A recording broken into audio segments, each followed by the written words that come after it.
Welcome to this session on business responsibility and sustainable development. And in this session, we will all discuss the call by Rio+20, calling upon businesses to contribute to sustainable development. Not only contribute, but be accountable and responsible for it. Rio in 1992 called upon the governments to prepare action plans to contribute to sustainable development. And governments were to prepare those action plans, and we as businesses and the general citizens were to contribute to those action plans.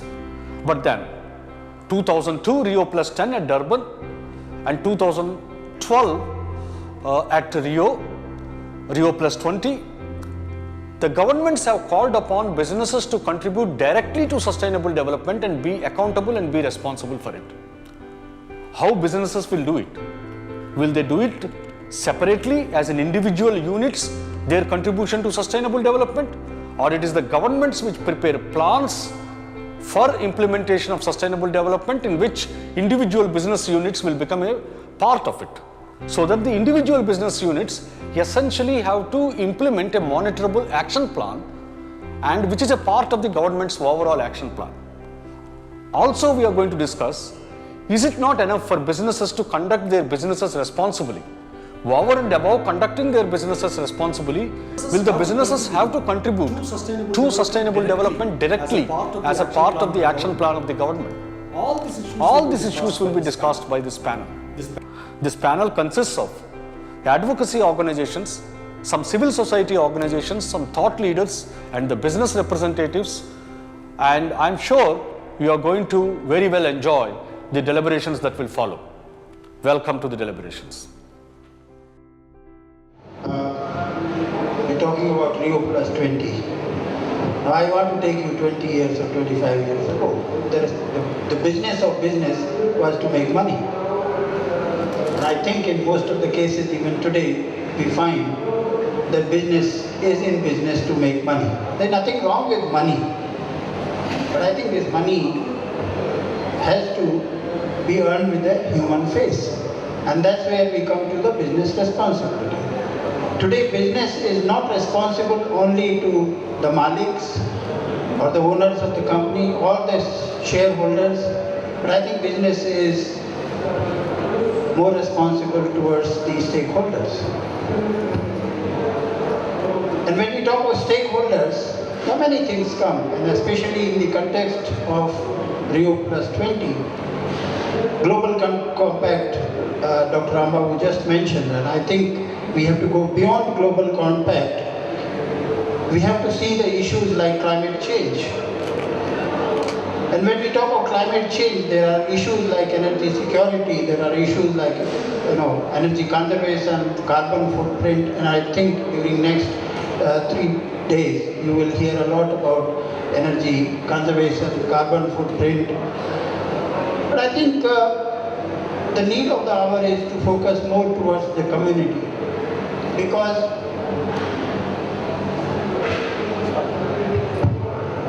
the community has a larger impact on various issues, and I think unless we take into consideration the aspects related to the energy security of the rural area, the energy, basically the employment, the health aspects, I try to hint at the CSR activities of the business. And those, frankly, who do not take care of the community, their approach towards business is not really sustainable. So if we talk of sustainability, we have to consider the community. And I remember Mrs. Gandhi, way back, in 1972, I think, she said, the poverty is the biggest polluter. So we need to attack this issue of the poverty. And businesses, if they are really prospering, and the saying goes that an island of prosperity can never sustain in an ocean of poverty. So we have to attack this issue of poverty alleviation through various actions which may result into even the favorable conditions on climate change. I think as we go along, we can discuss various issues. I just an opening remark, I would like to emphasize the role of business into CSR. What I can see from the deliberation is that you are talking of sustainability, and the key word here. Sustainability, the key word. And in the context of development, sustainability has been often linked with ecology. That's the definition. So a sustainable solution is one which conserves an ecological balance by avoiding depletion of natural resources. When you talk of mines and minerals, they are all natural resources, and most of it has been depleting unless it is renewable form, which is a matter of deliberation and conversation. Sustainability has been not only an issue with a survival economy or emerging economy, it is an issue with developed economy also.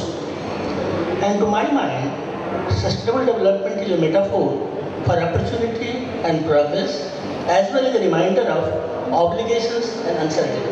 We have to link all this together, integrate it. So, what we can see today in a global scenario, emerging economies and survival economies are in collusion, creating the major social and environmental challenges facing the planet.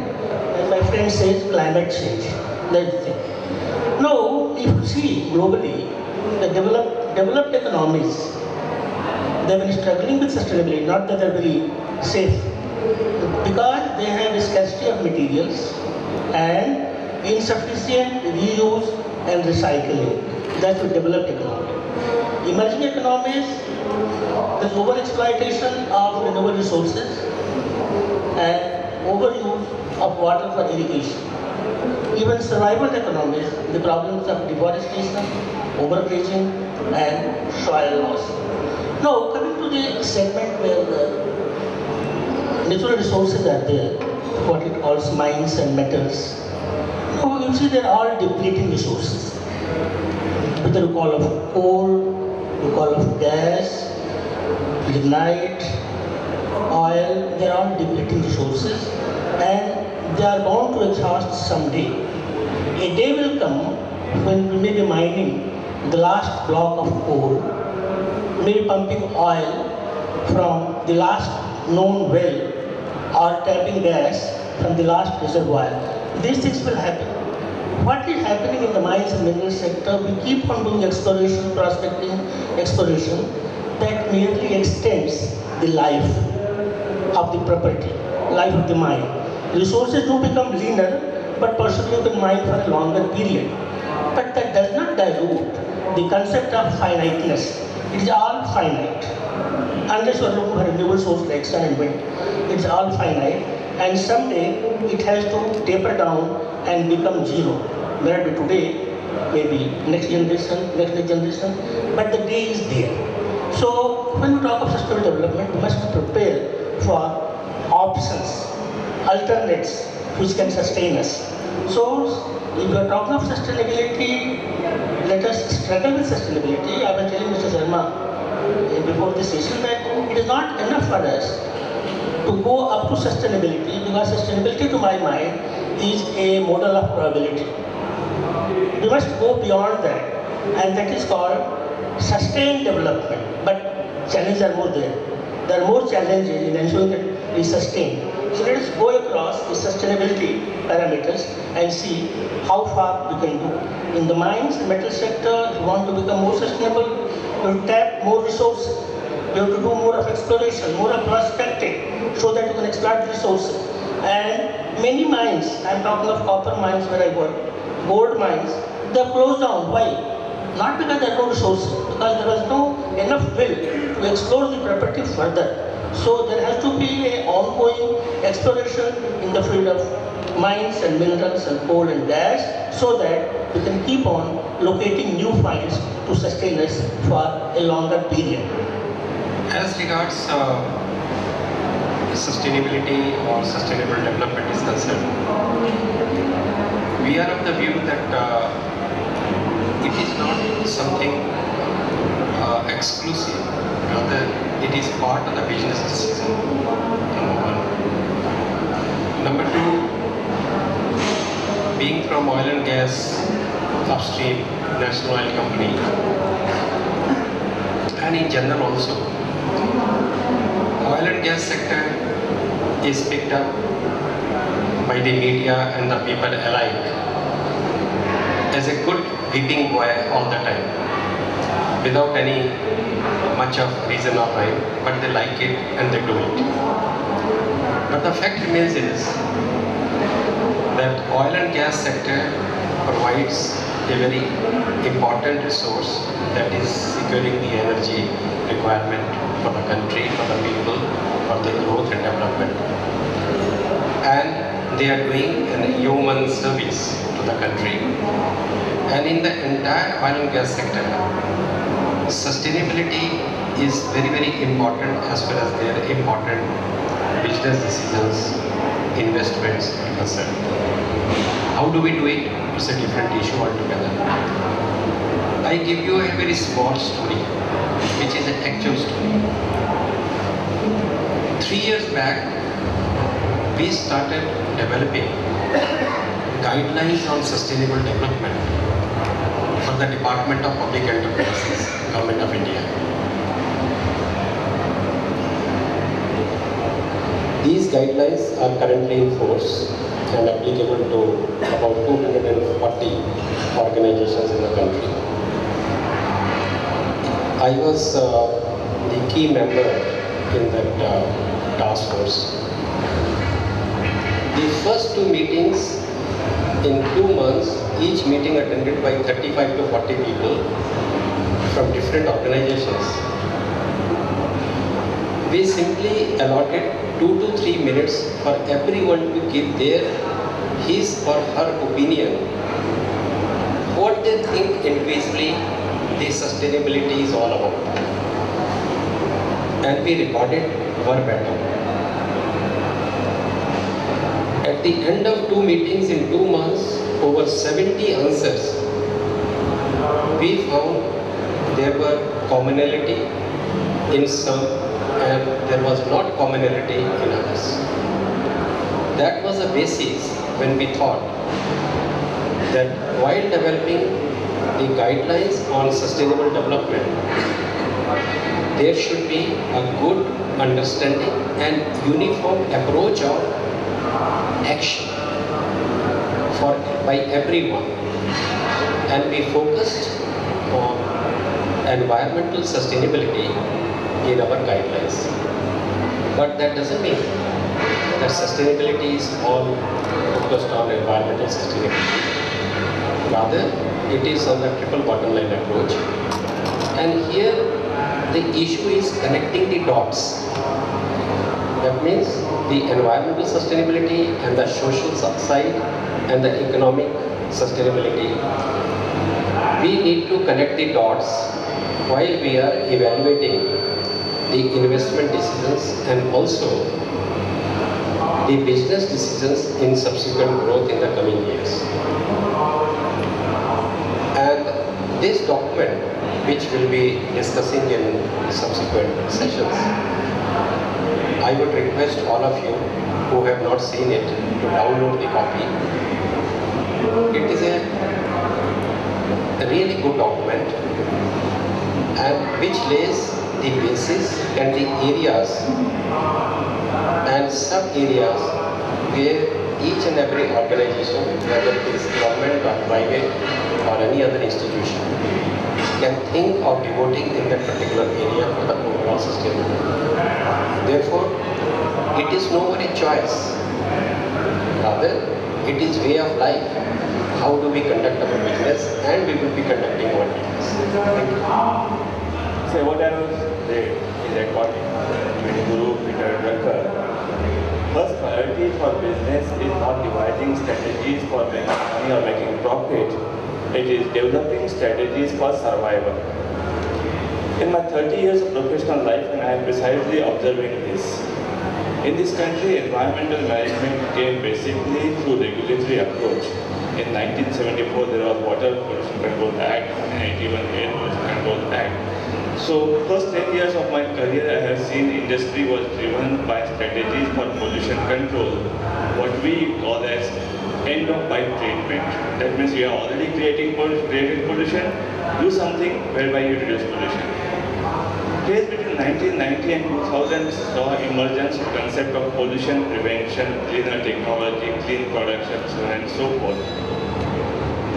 2000 onwards, after doing end-of-pipe, looking into manufacturing process, approach change with slightly insight, saying that unless we improve the systems, results will not be good. So 2000 onwards, era was system development, conforming to say ISO 14000, ISO OSAT 18000, SA 8000, so on and so forth. Finally, what came as a reporting systems, either it is TRI or systematic reporting, various reporting systems. Again, these were precisely strategies for survival, because many financial institutions started asking for it, that how much you can rely on it.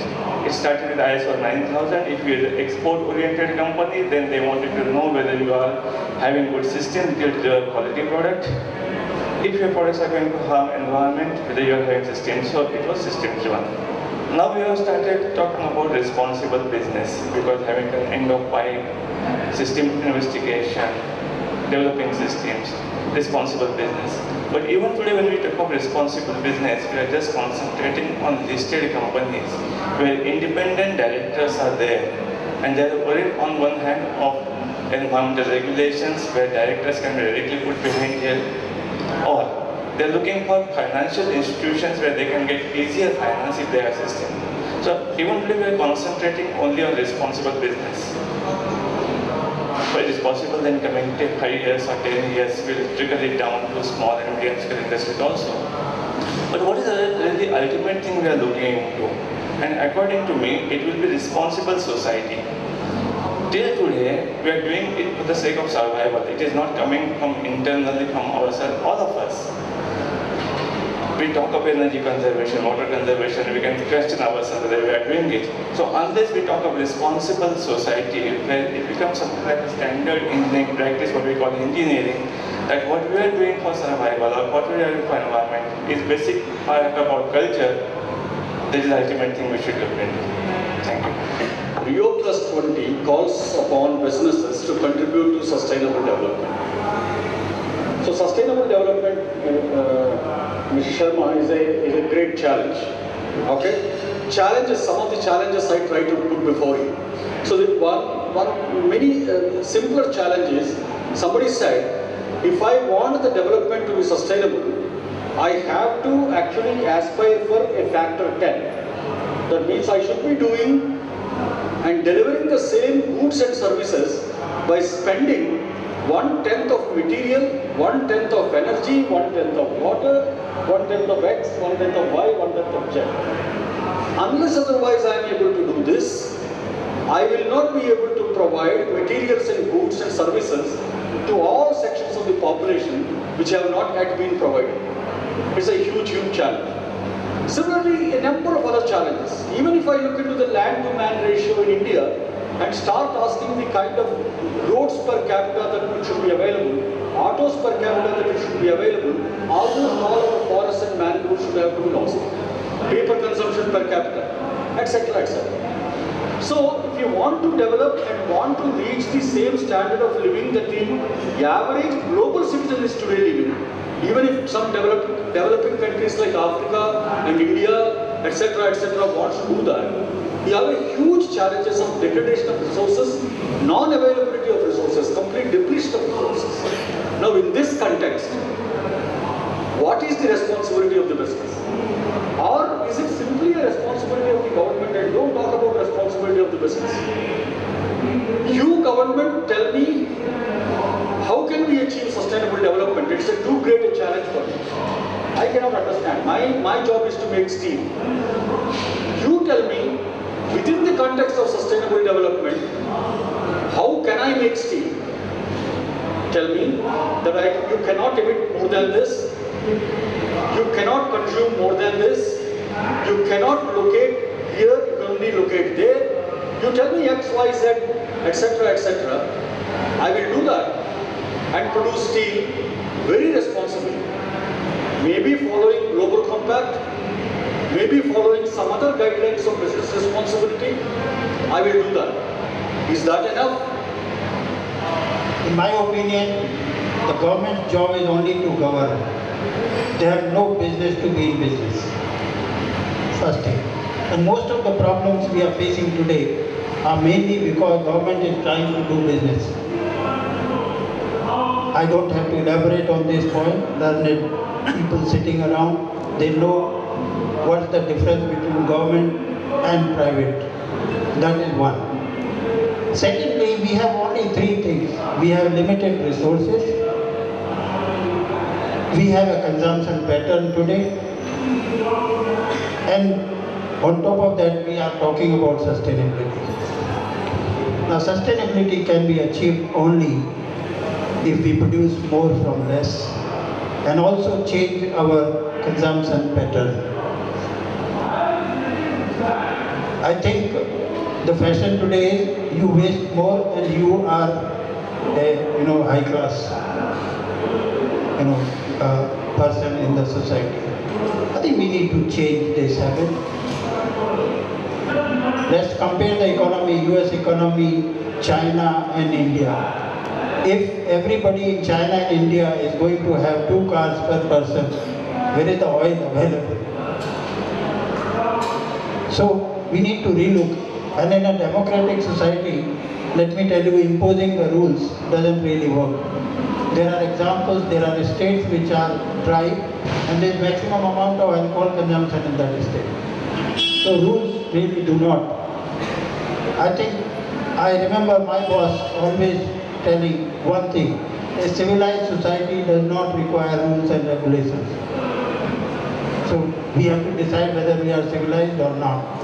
So if we are worried or if we are concerned about sustainability, we have to work out mechanisms, we have to induct technologies, we have to improve our behavior to produce more from less and also change our consumption pattern and the way of life.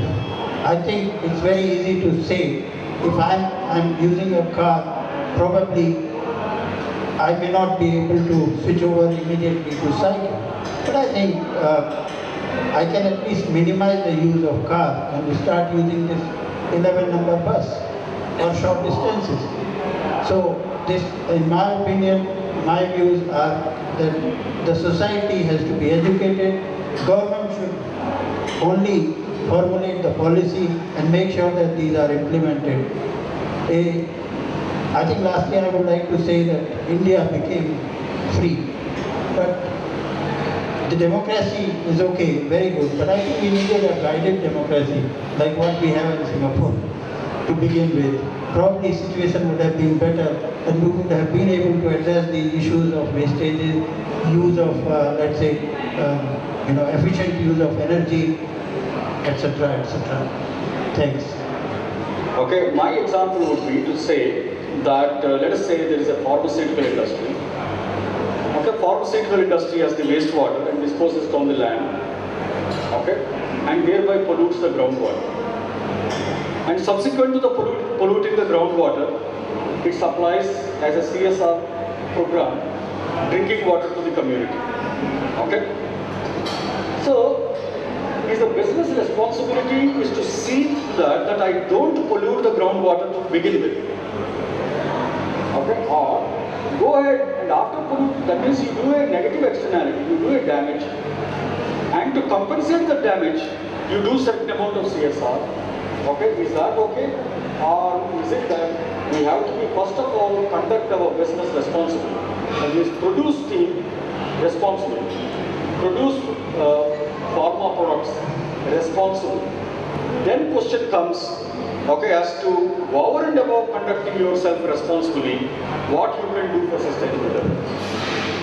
Now, coming back to the question and combining with what Mr. Sharma has said.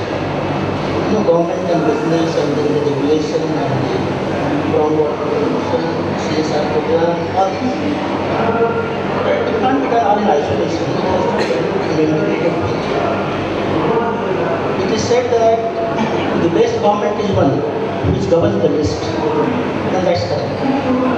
So that's one. Many places, government runs on business lines, and many places business runs on government lines, and many places run on parallel lines. What I am telling is that, as Mr. R.P. Sharma told, government has no business to do in business. That's fine. If you remove that constraint, possibly it opens a lot of vista, a lot of space to do something what entrepreneurs and businessmen want to do. Now, again, there are many objectives. When you talk of sustainability, there are many objectives. Every company can have one, but it may be counter to each other also in many cases. Like the example Dr. Babu gave. So you are doing some CSR, you are polluting first, then doing some CSR to compensate that. I think that's not the way to do it. There has to be a framework, an integrated one, where one can look at it in the holistic approach. Now, if you can't pollute, possibly you can't produce the medicines or pharmaceutical. If you don't do CSR, possibly you are not compensating. Now, there are certain regulations, and I told the best government in govern the list. So there has to be set of regulations, there has to be a regulatory body, there is no doubt about it. But again, it should be flexible enough so that entrepreneurs or business can thrive.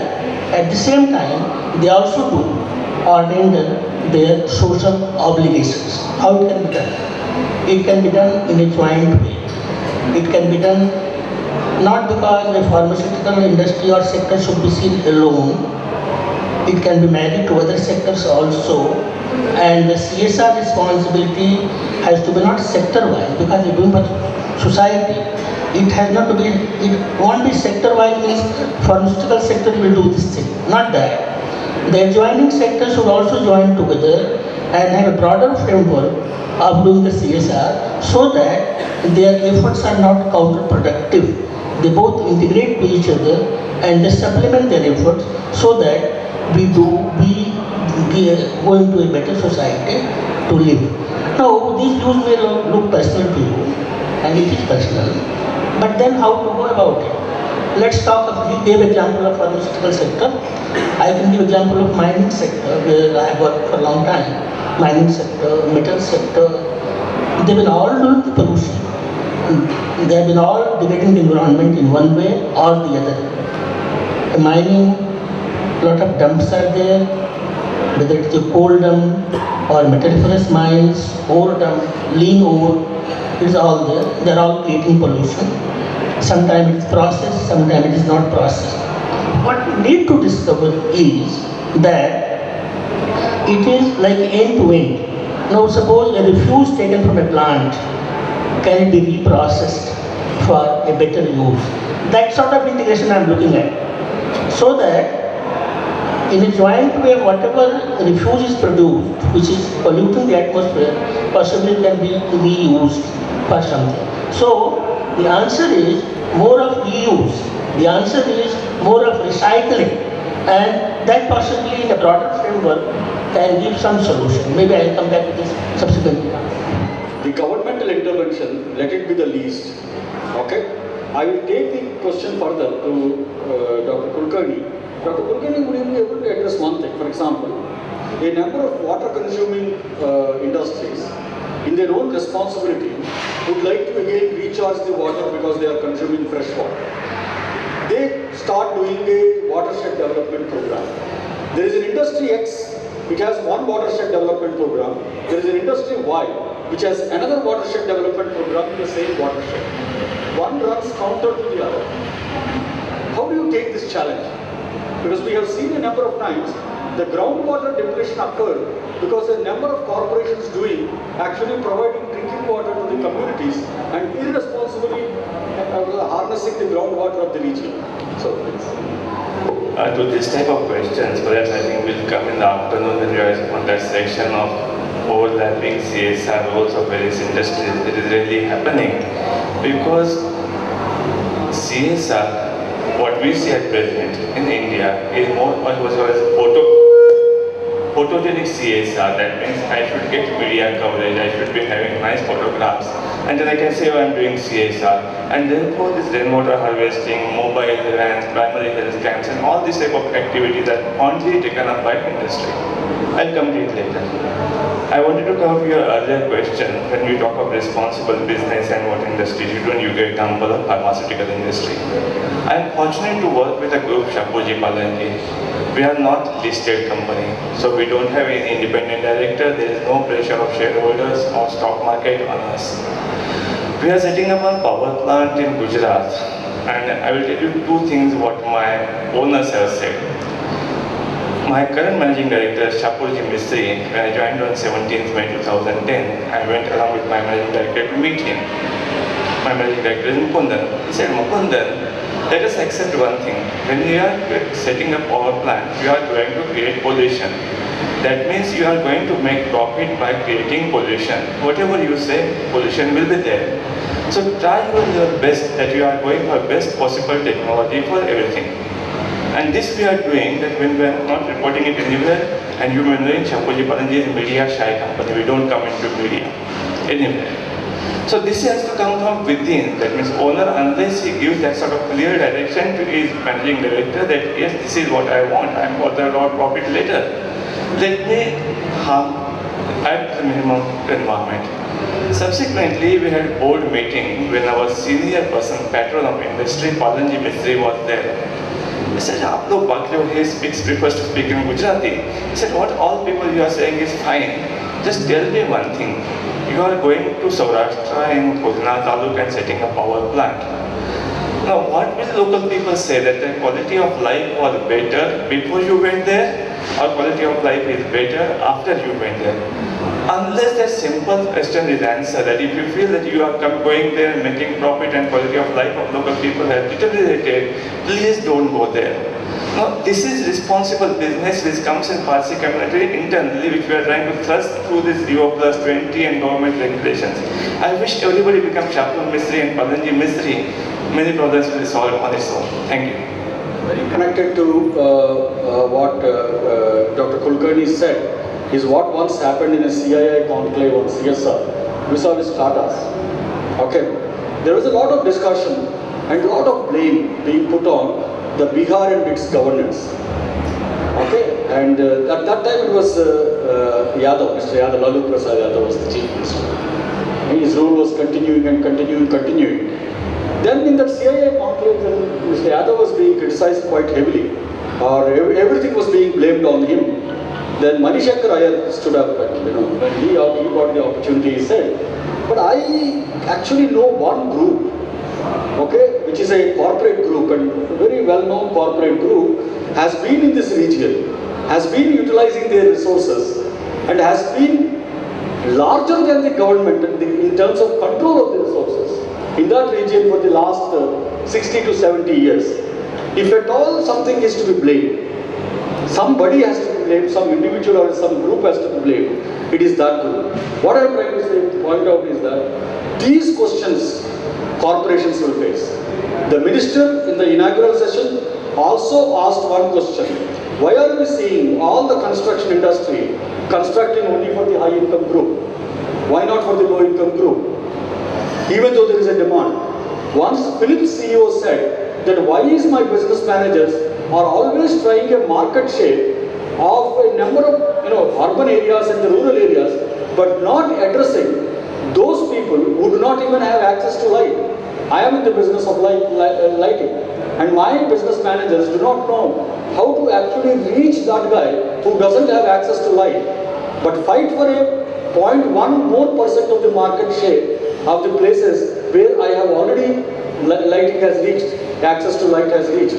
So I think this challenge is, businesses have very, very clearly realized that these questions will come up.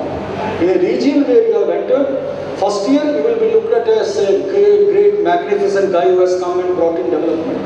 But very soon, 2 years, 20 years later, people will ask the question, what have you brought here? Okay, you have grown big, your shareholders have grown big, but not me, not my suppliers. No, neither the suppliers okay. So, coming to Ms. Chakraborty, you have been in this sector for a very, very long time and actually working towards the ONGC's contribution to sustainable development. May I see this? There are some people who say, conduct your business responsibly, do your business in the right way, you will contribute to sustainable development. Some more panelists are saying, choose your technology correctly, so that you are more efficient, more innovative to address the sustainable development challenges. Is that enough?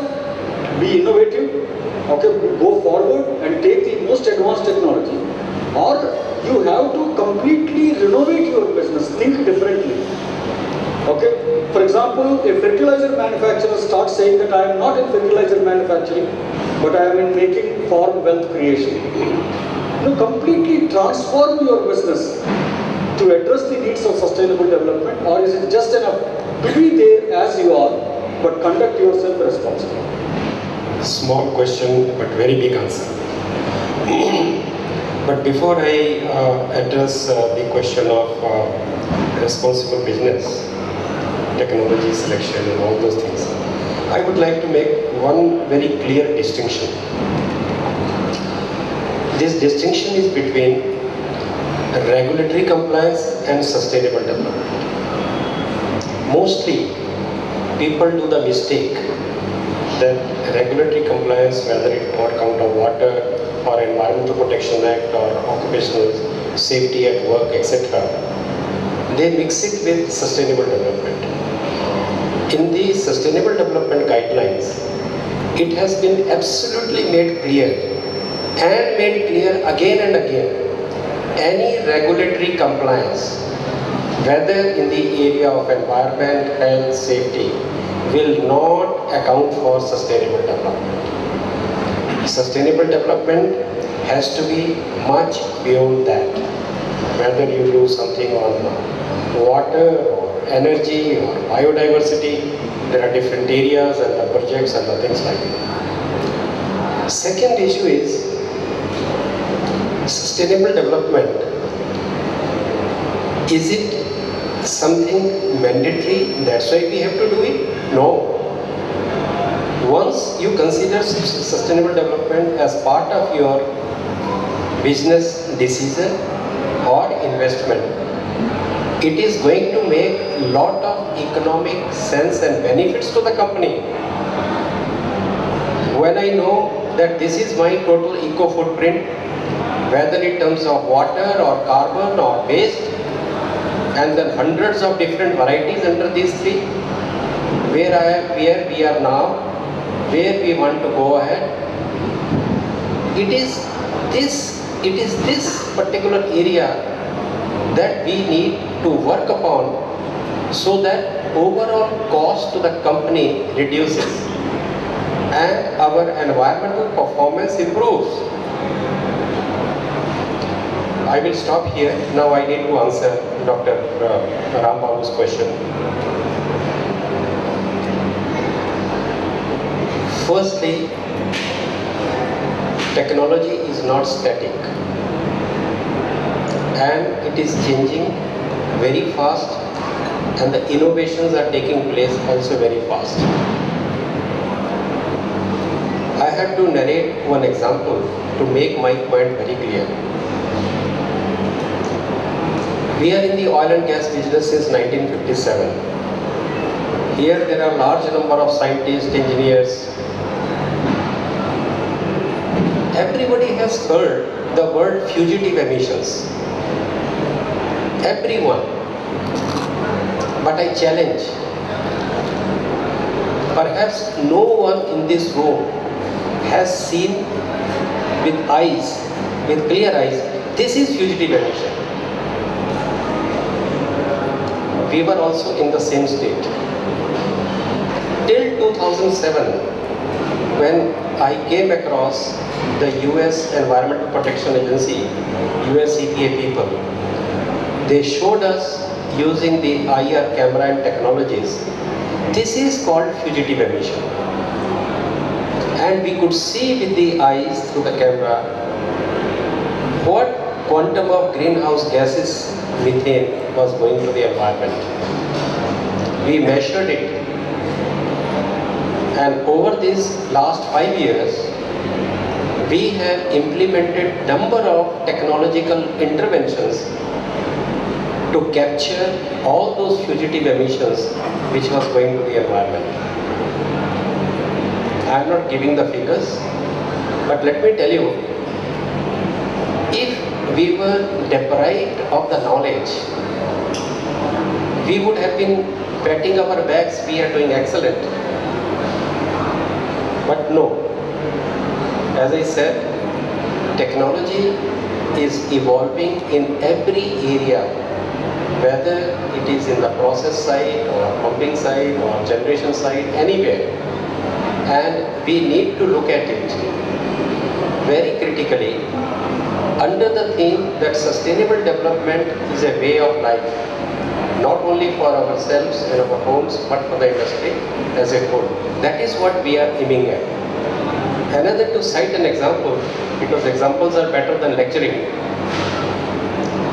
7 years back, late Mr. Subir Raha, our visionary CMD, he saw for oil and gas industry, carbon is going to be the main issue in future. And we started our journey in 2005,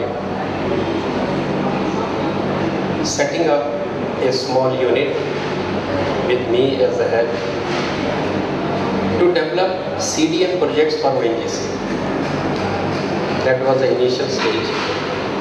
And we have graduated in the last 7 years, much beyond than what we started with. Today, ONGC is the only central PSU in the country, having its 6 projects registered and another 6 awaiting for registration with the executive board.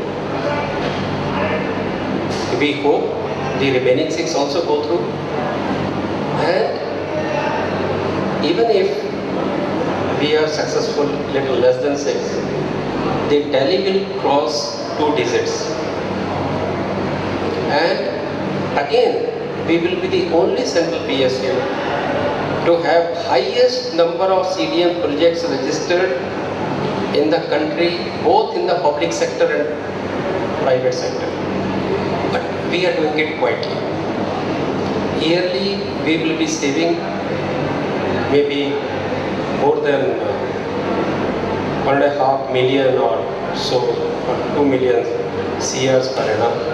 It's a different issue altogether, that the price of carbon credit is very low or hovering around €1 or €2. That's not the issue. Issue is, we would like to do something which is real, measurable, verifiable and reportable. Less of lecturing, more of action. So this is what we are aiming at. And I have a number of stories to tell, but basically, again, for the sake of telling everybody, sustainable development is an integral part of business decision making and should be so, and that requires the evaluation on your total car eco footprint and the ways how your future investment is going to affect that, and what all you need to do to overcome so that the net gain economic benefits goes to the organization, adding to the bottom line, besides improving its environmental performance. From all my panelists is essentially, we will, as industry, ready to contribute to sustainable development, but in action-oriented approach, in an approach which is real, measurable, and verifiable, and reportable. Please tell me that framework. Please tell me the modules.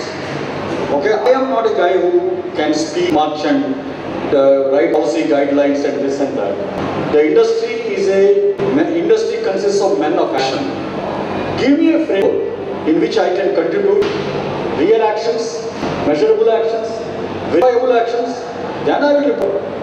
Okay, otherwise I am always getting you tell me something which is very vague, I cannot do it.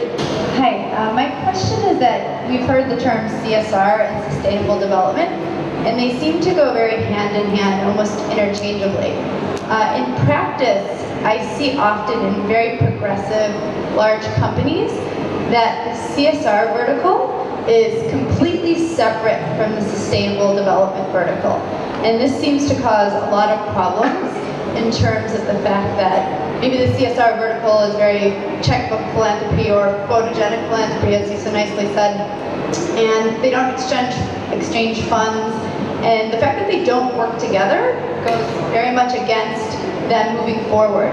So it's something that I'm struggling with, and I wonder if you have any advice in terms of, I don't know that a complete overhaul or restructuring is in the future, but personally I think that's the way it needs to go. So I don't know how your organizations are structured or what you see for the future, but I think that is something that needs to be, an overhaul needs to be considered, or perhaps I'm missing something. So if you can give some advice or what you've seen. Well, your question is extremely valid. I was, along with my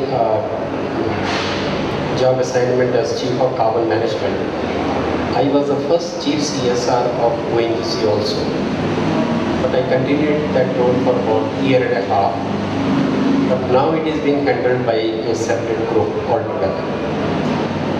Your question is very much valid. As regards the sustainability is concerned, we are all aware that basically it is triple bottom line approach. And ma'am, just to make a little explicit, the Government of India Department of Public Enterprises, they have defined specific guidelines for CSR and specific guidelines on sustainable development. And there is a mandate of spending certain percentage of PAT also. While answering your question straight, sustainability is not separate since it is all triple line approach. The ideal situation is that the social aspects and other eco-friendly aspects in terms of sustainable development should be under the same group. This part has already been realized by the Department of Public Enterprises, and I was attending one such meeting just for 2 weeks back, where I am given to understand that they are now working on one joint effort to make it together. But it will take a little time, but the issue has already been flagged. This is as regards the public sector organizations are concerned. But we need to wait next month for the companies bill to come, and I hope Parliament runs and we'll see what comes into the companies bill that will encompass all the companies registered under the Companies Act. Thank you. Yeah, I think I want to add to what Mr. Chakraborty has mentioned, and I fully, in this country especially, every big group has got a foundation, which is called CSR Foundation. I don't think CSR can be looked at in isolation. It has to be integrated with business. And the people who are running the business need to consider the CSR aspects. There are aspects of business which have adverse or favorable impact on the society. And who other than the guys who are running the business know it better, not the foundations. Foundations are another way of I know one company in this country where every officer has got in his or her KRA, key result areas, a factor of CSR. And out of, let us say, when the marking is done towards the end for assessment, there are marks given to his or her CSR activity during the year. And that organization is my old organization, TATA Steel. Thank you. Only one sentence I want to add. You are already seeing the emergence of a integration of these functions in the corporations. Nowadays you have chief sustainability officers in number of corporations who put together EHS, earlier CSR, which is nothing but community development, and to a large extent supplier customer responsibility, employee responsibility, all that is coming together into some sort of a business responsibility function. And the officer is called Chief Sustainability Officer. In this conclave itself, we have at least 4 or 5 Chief Sustainability Officers on the panels. A number of companies have Chief Sustainability Officers. Can I give the chance to the next? Yeah. To this August gathering, how the Indian population have mobile. Now mobile phone is turned to technology with a tower. I do not know how many of are aware that the number of cancer patients are increasing in India, and it has been found scientifically by the research that one of the main cause of cancer is the radiation. One of the professors in IIT whom I am associated have developed a meter by which you can measure the radiation, and radiation which is in the urban area. I fail to understand why you need a regulation when this issue is pointed out. Now that all the mobile towers which are installed in the urban towers, the heights are so low that it affects the radiations, which is the urban population hazardous. TRAI has now modified the regulations and the height of the towers have been increasing. But none of the mobile companies who are making money, sustainable growing business, have come forward on their own, increase the height of the tower. Considering the international standard in US, the height of the tower should be more than 50 feet. A. B. None of the real estate big brands have come forward and to install a fin at from first floor so that the radiation levels comes down. Now this is something, do you need all the time the regulation by the government, or when you know this is hazardous, you come forward and take when affecting the human beings can take care of. I think you made your point. I think I see that as an important point. When the science and technology is already revealing that a particular thing could be harmful, and Rio in its early days, 1992 Rio, put together a principle called precautionary principle. If you cannot prove that it does not harm, then don't do it. Precautionary. So you always, benefit of the doubt is to the sufferer. So you need to be precautionary. Rather than day in and day out doling out researches that whatever I am doing is not harmful. The moment you realize that it is harmful, please come and do something about it. Or even have a regulation to control it, to regulate it. Rather than lobby for regulation, advocacy for regulation is required, in such situations. I take that point. Okay? The first panel has started, we should look for the sustainability, we should address all stakeholders instead of just a shareholder. Now, I came into the first point. While looking after the all stakeholders, are we compromising the shareholders who just look after the opportunity cost that, I want to have the 10% or 50% per annum basis instead of 4% every year, because sustainability is a long-term journey. Are the shareholders aware about it, or it's you as a company, publicly listed company, feeling the challenges to address the shareholder or convincing the shareholder about the sustainability? Companies are responsible to their shareholders by law, etc. But they also, for the sustainable development, they also have to be responsible to all stakeholders. Leave all stakeholders, but at least to the shareholders, convince them that it is in the interest of the company that the company should be contributing to sustainable development. What are the efforts to take the shareholders up? First of all, let me make it very clear. When we talk of sustainable development, we are talking of all stakeholders, including shareholders. Please never mistake that this is only for a limited group. No. And no shareholder of the company, what is solved, will be considering that you should be only worried for us and nobody else. No. The development and growth of the company has to be holistic, where we are equally responsible to the society at large, which includes the shareholders also. Now question is, what do we do to inform the shareholders? This is by, I would say, 2 or 3 ways. Number one, the coverage on sustainable development is considerably enhanced in the annual reports. Number one. Number two, the companies are becoming more and more conscious and they are bringing out their sustainability reports, and sustainability reporting is increasing at a very fast pace. Third, the business responsibility reports have now been mandated by SEBI for the top 100 listed companies to showcase others to follow.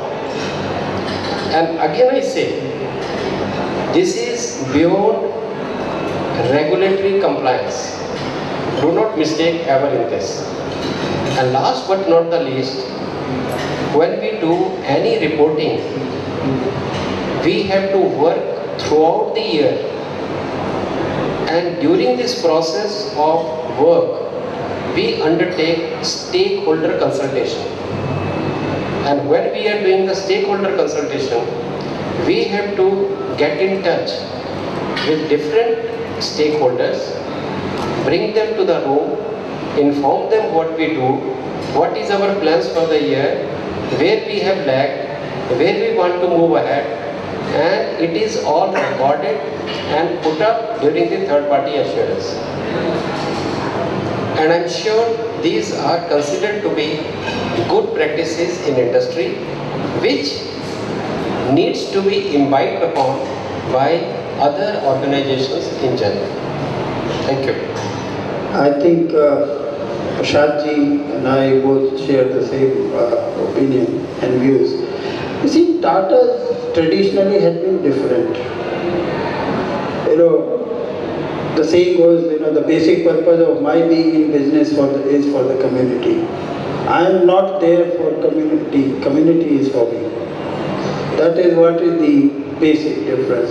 Now, as far as the approach is concerned, I think very systematically we need to understand what is the need of the community. Many times we have found that we impose the technology on the community which is just not acceptable. And believe me, sir, I give you an example. Way back, I think 10, 15 years ago, I used to go to the villages on every Sunday and make a smokeless chula. And I used to make it a point that by evening when I leave that village, I will have a kheer, pious on that chula. After 15 days, I go, the chula is in operation. After 2 months, when I found the chula is not there, the bricks are not there, the chimney is not there. Then I asked, what is it? So the villager said, look, our ladies are used to, different type of way of cooking. They would like to someday sit inside the house with their meaty, what you call portable cooker, and also they don't want to sit in a corner all the time to cook on this smokeless chula which is fixed.